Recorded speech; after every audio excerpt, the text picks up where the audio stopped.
The billionaire had everything money could buy, and that was exactly why he laughed when the old black luxury car sputtered to a stop in the middle of downtown Manhattan.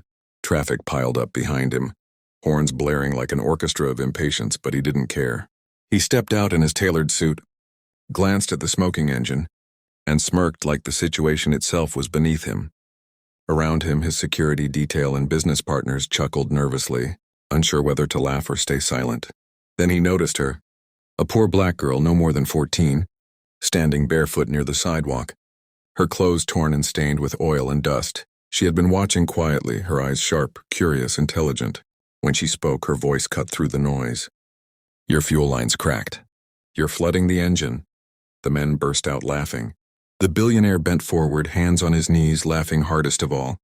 "You?" he scoffed. "Fix my car?" He straightened up and waved his hand dismissively. "I'll give you one. $100 million if you fix it," and his words dripped with mockery. To him it was a joke. To her it was a challenge. She didn't smile. She didn't argue. She simply walked closer, asking for a wrench and a clean cloth. The laughter faded into confused whispers. No one expected what happened next. With calm precision, she climbed onto a small crate, examined the engine like she'd known it her whole life, and began working. Her hands moved fast, confident, deliberate. She explained nothing. She owed them no explanation.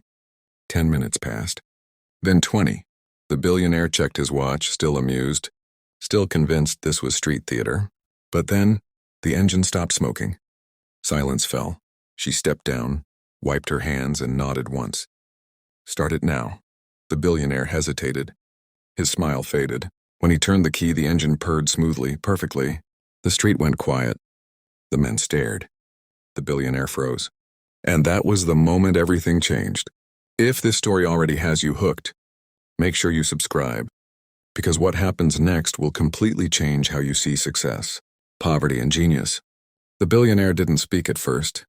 His face, once full of arrogance, was now tight with disbelief. He stepped back, started the engine again, and again it ran flawlessly. People had begun to gather. Phones came out. Whispers spread. "Who is she? How did she do that?" The girl met his eyes without fear. "You said 100 million, she said quietly. Laughter would have been easier. Writing a check would have been easier. But what shook him wasn't the money. It was the realization that brilliance had been standing in front of him, invisible, ignored, underestimated.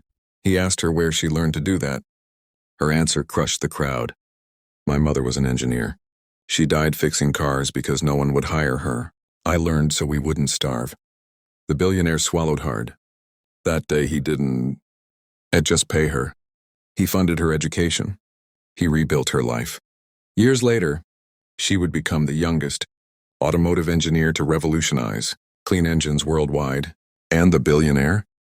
He would admit in interviews that losing his arrogance that day made him richer than any deal he'd ever closed.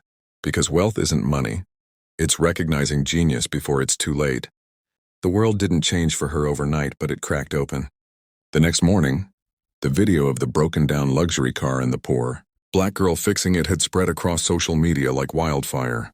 Millions watched, argued, doubted, admired. Some called it luck. Others called it staged.